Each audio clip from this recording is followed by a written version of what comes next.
बुद्धिमान लालची।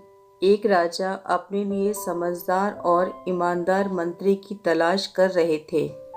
राजा ने कई लोगों को बुलाया, लेकिन कोई भी व्यक्ति उन्हें मंत्री बनने के लायक नहीं लगा। वहीं जब यह बात राज्य के सबसे बुद्धिमान व्यक्ति को पता लगी, तो वो फौरन राजमहल चला गया। राजा से मिलकर उसने कहा, मैं इस गांव का सबसे बुद्धिमान व्यक्ति हूँ और मैं आपका मंत्री बनने के काबिल हूँ। राजा ने उससे काफ़ी कठिन सवाल किए और उसने समझदारी से सवालों के जवाब दिए। राजा ने उसे मंत्री बना लिया। एक दिन मंत्री को रास्ते में एक बूढ़ा इंसान मिलता है जिसके पास 3 गठरी होती हैं। बूढ़ा मदद मांगते हुए कहता है, क्या तुम मेरी एक गठरी उठा सकते हो? ये काफ़ी भारी है। वह बुजुर्ग की मदद करने के लिए हाँ कर देता है और एक गठरी उठा लेता है।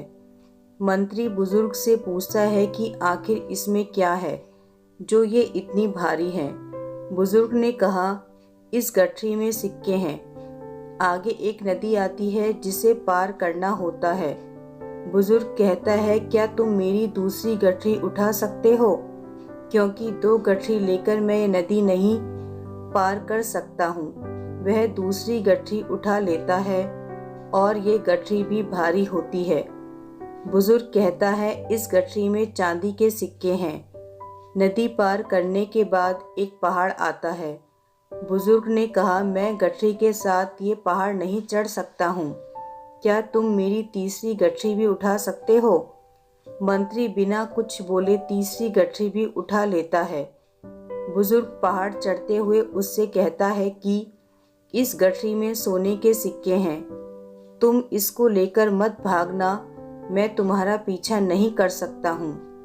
थोड़ी दूर जाने के बाद मंत्री सोचता है कि अगर ये तीनों गठरी लेकर भाग जाऊं तो मैं धनवान बन जाऊंगा और ये बुजुर्ग तो मुझे कभी पकड़ भी नहीं पाएगा। और वह तीनों गठरी लेकर भाग जाता है। घर जाकर वो जैसे ही तीनों गठरी खोलता है तो उसमें लोहे के सिक्के होते हैं।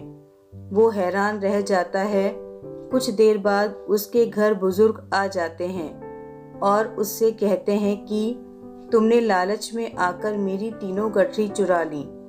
मंत्री गुस्से से कहता है कि तुमने झूठ बोला, इन गठरी में सोने और चांदी के सिक्के नहीं हैं। बुजुर्ग हंसते हुए अपने असली वेश में आ जाते हैं। वह कोई और नहीं बल्कि राजा रहते हैं।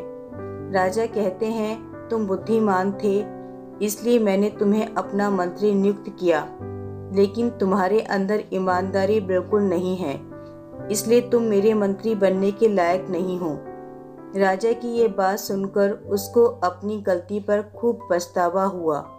सीख, लालच में आकर हम अपना ही नुकसान कर बैठते हैं, इसलिए हमेशा ईमानदार रहें।